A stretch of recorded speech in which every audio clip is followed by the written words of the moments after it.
The process of using vector motifs is the same. I used Fresco vector brushes to draw these images. Go to Share, Capture Pattern. It shows only the visible layers of the file. I select all of them and click Save.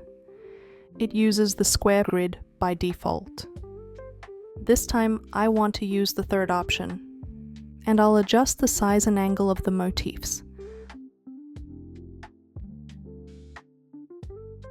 I'm making the preview a bit brighter.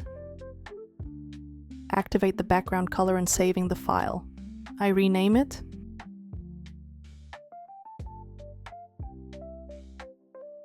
And now it can be found in my library.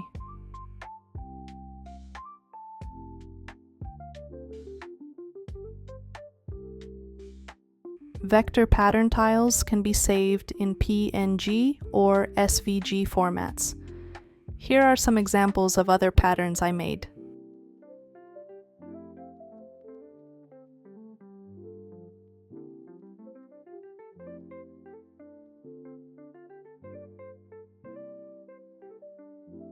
Try it. It's a fun process. Thank you for your time. Have a great day.